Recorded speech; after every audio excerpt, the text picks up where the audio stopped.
أعزائي المشاهدين، مساء الخير. النهارده مفيش مشكلة خالص. الحقيقة مفيش مشكلة واحدة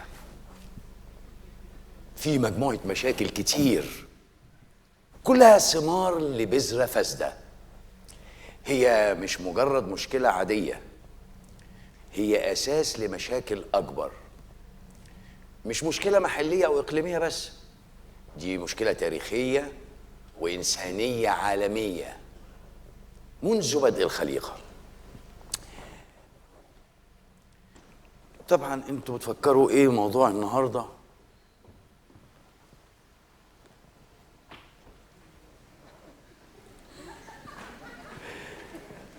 تتوقعي النهارده هنتكلم في ايه؟ لا مش عارفه، بس في مشاكل كتير في البلد دلوقتي وحاجات كده. انت عايزه تبينيها زياده يعني. في كتير مشاكل. اه عندك احساس ان في مشاكل كتير. اه احنا لما بنناقش المشاكل دي في برنامج زي ده، هل احنا بنعمل طاقه سلبيه ولا ايجابيه؟ لا، هي بتبقى على حسب، بس هي طبعا طاقه ايجابيه. فيها طاقه ايجابيه. طبعا. حضرتك عندك عصابه؟ عندي ايه؟ ليك عصابه؟ لا طبعا انا ماليش في الحاجات دي. مع ان شكلك يليق. تشكر. لا والله. لا انت فهمتني غلط. انا اقصد عصابه اللي بتتحط كده في الدماغ لما يجي لك صداع ولا حاجه. ما بتستعملهاش البندانه. طبعا ده يعرفها بندانه. ها؟ حضرتك متعصبه؟ لا. خالص؟ طب ليه؟ ليه مش متعصبه؟ ما عندكيش البندانه لشرب؟ لا، ما بحبش اربطها. ما تحبيش تربطيها؟ بتزود لي الصداع اكتر. بتضايق؟ ما بحبش الخنقه. هل التعصب لغويا جاي من فكرة العصابة اللي على الرأس؟ لا طبعا. مش جاية منها؟ لا لا. هي فعلا جاية منها، اللي هي العصابة أو التشدد، اللي هي شد على القورة، القمطة دي على القورة، فجاي منها معنى التعصب، بمعنى التعصب العام يعني.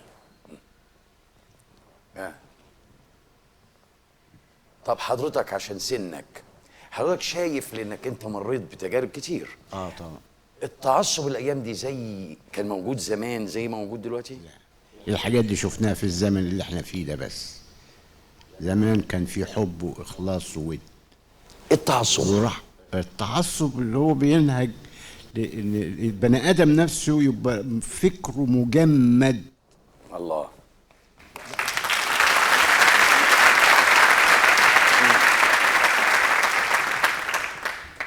حضرتك قلقان انا قوي من السؤال ده. اتفضل حضرتك. الان اه ده سؤال بسيط جدا. حضرتك بتشتغل؟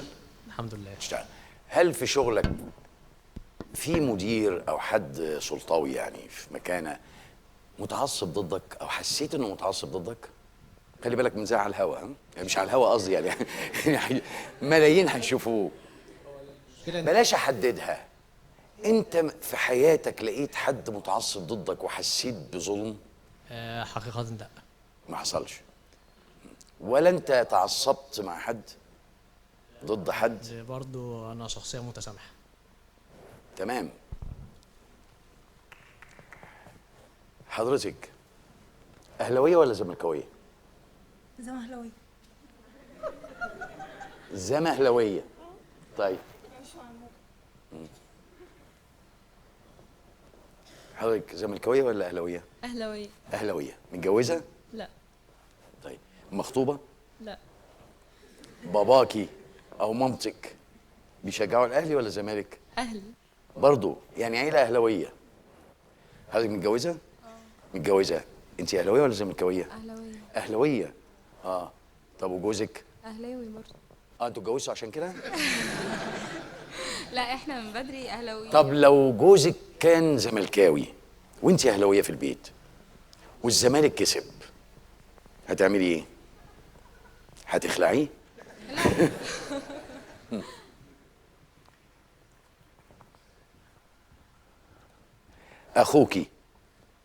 اخوكي لو اعتدى على جاره او جاركو يعني وعمل له عاهه، وجاركو ده كان مظلوم ما عملش حاجه، اخوك افترى عليه، هتقفي جنب مين بصراحه؟ جاري طبعا. جنب جار ده الواد يعني مش هتقفي مع اخوكي. طب لو المساله وصلت للاسم هتشهدي ضد اخوكي؟ عشان هو اللي ظلم. فعلا ده تستحق التحيه. مع ان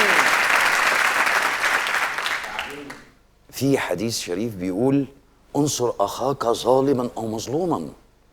سيب اخوكي كده، ما تطبقيش الحديث. لا طبعا، بس عشان ربنا ما قالش كده، ربنا قال نيجي مع الناس ربنا بقيه الحديث يعني ما نقولش لا تقربوا الصلاه ونقف لغايه هنا، لان الحديث الشريف بيقول انصر اخاك ظالما او مظلوما. وجاء رجل الى النبي صلى الله عليه وسلم وقال له انا انصر المظلوم، كيف يا رسول الله انصر الظالم؟ قال له ان ترد عنه الظلم الاخر.